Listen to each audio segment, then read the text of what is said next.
नमस्कार दोस्तों, मेरा नाम डॉक्टर अमित कुमार और मैं आपका मोटिवेशनल दोस्त। आज के इस मोटिवेशनल वीडियो में मैं आपके लिए लेके आया हूं, मित्रों को चुनते समय हमने बहुत सावधानी बरतनी चाहिए। अपने जीवन में हम लोग जब मित्रों को चुनते हैं तो हम सावधानी नहीं बरतते और हम उसे अपने जीवन में अपने साथ रख लेते हैं और बाद में हमें उसका खामियाजा भुगतना पड़ता है।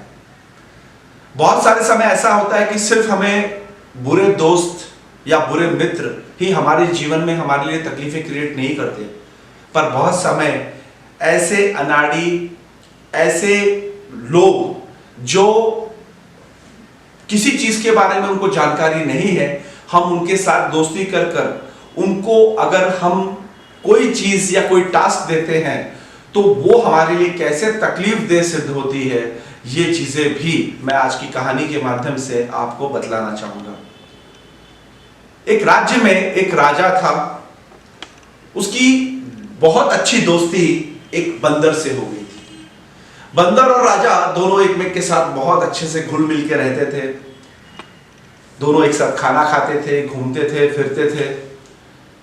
एक दिन राजा जो थे उन्होंने बंदर को कहा कि मैं अब आराम कर रहा हूं और तुम मेरे आराम करने तक इस जगह की पहरेदारी करो और मेरी रक्षा करो। ऐसा बंदर को राजा ने कहा। बंदर ने राजा का हुक्म मान लिया और तलवार लेके राजा के इर्द गिर्द घूमने लगा, उनकी पहरेदारी करने लगा। कुछ समय के बाद एक मक्खी राजा के नाक पर बैठ रही थी। एक बार, दो बार, तीन बार, चार बार, और वो जो मक्खी बैठ रही थी वो मक्खी बार बार राजा को विचलित कर रही थी, उनकी नींद में बाधा उत्पन्न कर रही थी।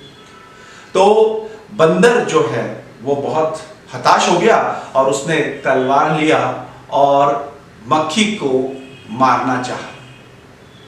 अब इस कहानी में क्या उस तलवार से मक्खी मर गई? पहला क्वेश्चन। दूसरा क्वेश्चन, क्या जिस व्यक्ति को उनकी पहरेदारी के लिए नियुक्त किया गया था, क्या वो व्यक्ति उपयुक्त था? ऐसे दो सवाल आपके सामने आएंगे। तो पहला सवाल यह आएगा कि क्या मक्खी मर गई? बिल्कुल भी नहीं, मक्खी तो बच गई, किंतु खुशकिस्मती से राजा का गला कटने से बच गया, सिर्फ उनकी नाक कटी उस तलवार से। और दूसरा कि इस कहानी से हमें यह सीखने को मिलता है कि दोस्ती हम किससे कर रहे हैं, क्यों कर रहे हैं, और अगर कर रहे हैं तो उसे किस तरह की, कैसी और कौन सी जवाबदारी हमें देनी चाहिए, यह हमें पता रहना चाहिए। जब हम किसी व्यक्ति के ऊपर में, जो व्यक्ति उसके लिए लायक, कैपेबल और कॉम्पिटेंट नहीं है, उस पर हम ऐसी जवाबदारियां सौंप देते हैं तो इस बंदर की तरह ही हाल हो जाता है कि राजा ने बंदर को तलवार दे दी और बस बंदर के माध्यम से राजा का गला कटते कटते ही रह गया।